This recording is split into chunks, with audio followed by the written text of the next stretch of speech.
press Shift, clear, and you have to clear all. Okay, and then you just press equal. Okay, I repeat again. We are going to press Shift, and press Shift, clear, press 3, and all. Okay. So the first number we are going to enter is 486.872. Epsilon PL, we let it be equal to A. Then this is a power of 0.234. Okay. So I'm going to enter that now. So 486 point. So 486.872. Okay. Then you press alpha. You can see alpha, yes or no? Then you press alpha and you press A. Can you do that? Can you do that for me? Make sure you have that. Okay, so 486.872. Okay. Anyone have problem? Anyone not using this calculator? You have to have this calculator in your exam time. You have to get used to this calculator. If not, the examiner or the invigilator will ask you to remove the calculator and use this one. Yes. I have this calculator.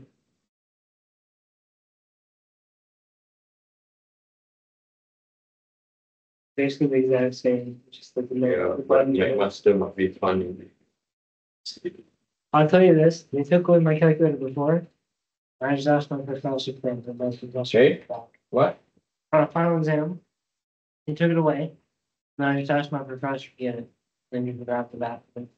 I will not use that because for you today. Then to the power of what? So the power is this arrow over here, and to power of 0.234. Okay. So we have completed entering the first term over here. Then this is followed by minus. Okay, and minus 852.842. So 852.842. Okay.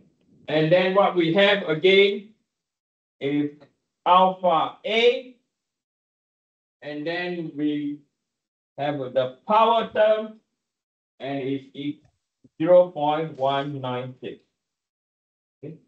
And then the last term, which is very easy, plus 433.1. Okay, and we have entered this function.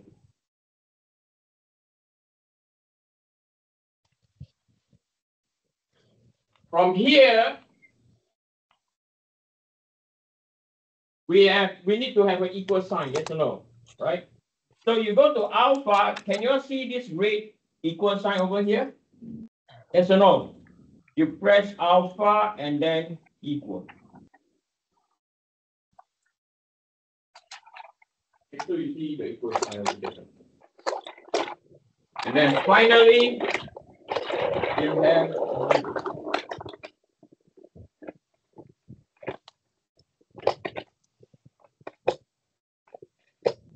once you enter everything like this, do not mess up. Be clear. Okay, it's a long process. So see what I'm going to do now. The next thing that we're going to do is we are going to press Shift Solve again. Okay, watch me. You all don't press anything. Okay, I press Shift. Okay, solve for A, yes, and then you press again Shift, solve, and wait. It's thinking. Give it time. This is not your what computer at home, you know. This is a freaking calculator.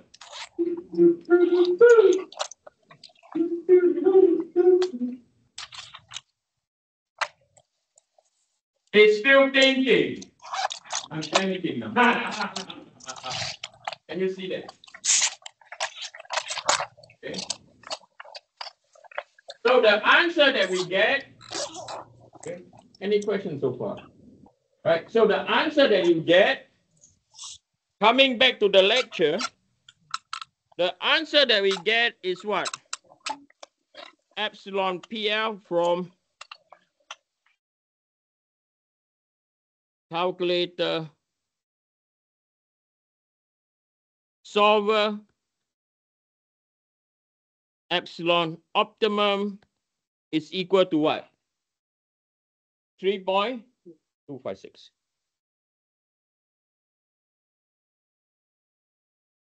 Okay. This is our epsilon optimum. So now, given a value like this, all of you will say, so what? So we know that this will be epsilon optimum is equal to 3.256.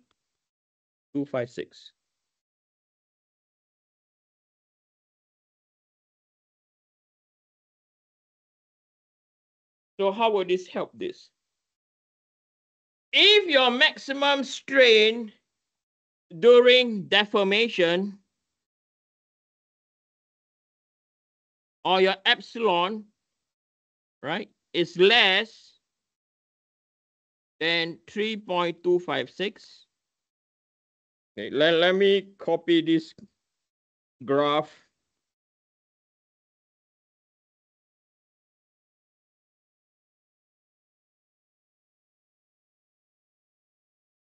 To the next page. Okay. So on one side, you see the epsilon, the strain of deformation. So now we know we have a number.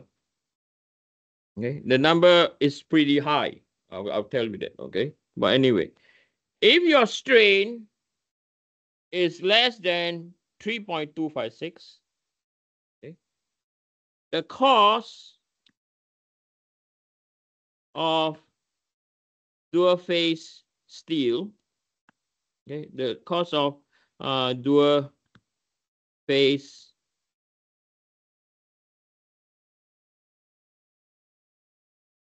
$600, right, should be less than what?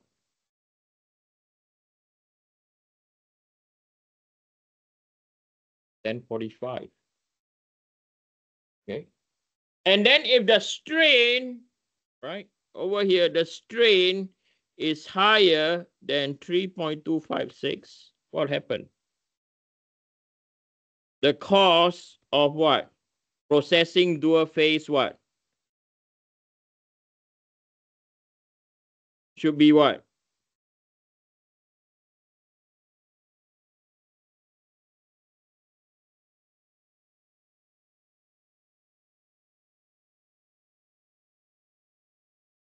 Are we clear?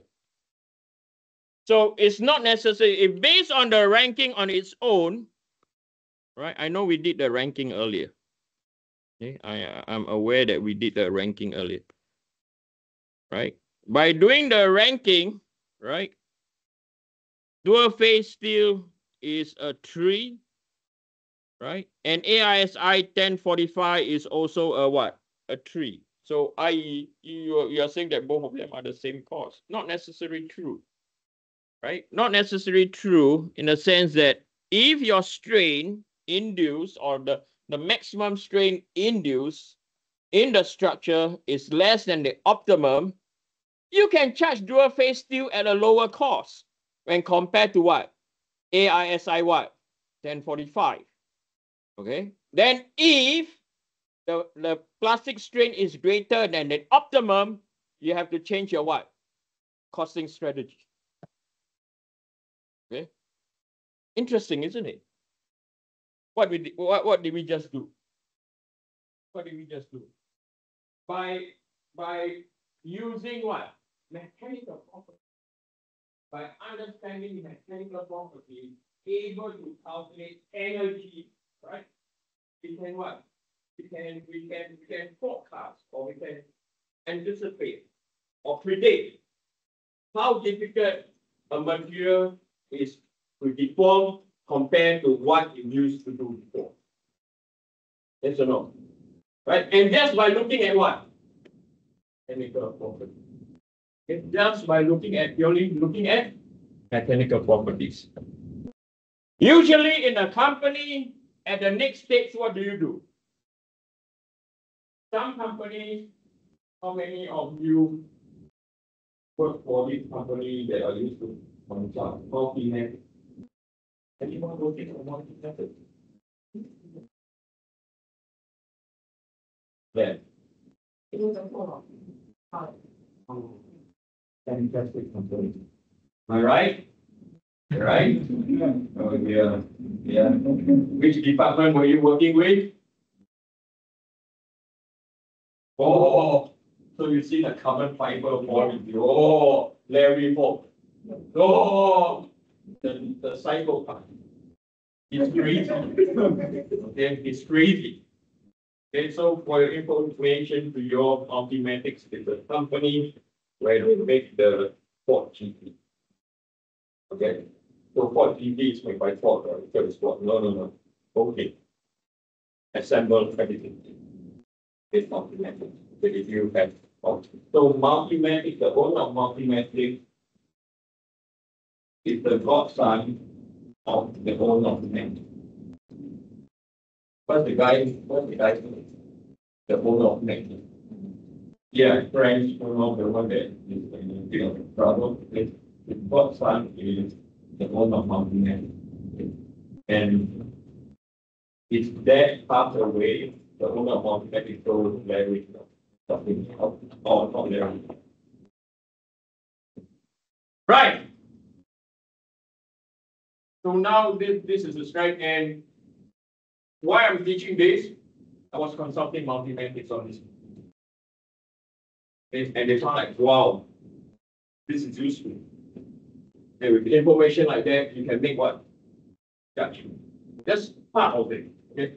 What most of other companies do when they have this information, they will then, okay, I want to test this out, then you do some tests. Hands-on tests. Okay. Hands-on tests are not usually done immediately. They require 3 to 4 weeks, sometimes up to 6 months. But at least from your knowledge, you have a good sense of how the material deforms. Just by looking at the what? Strain hardening what? Properties. Be clear. Okay. So over here now, the thing that is a bit, it's not confusing, right? The thing that is a bit that I've not taught yet, okay, which I will teach now, is let's focus on strain hardening terms now. Okay, let's focus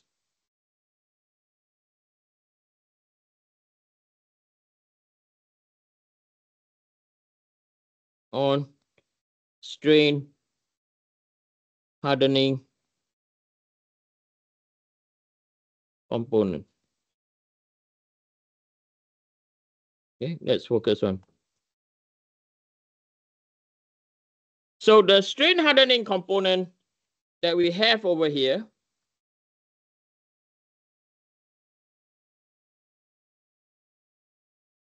I'm going to sketch for you what each term actually what each term actually means. Okay, so if we were to look at material number 1,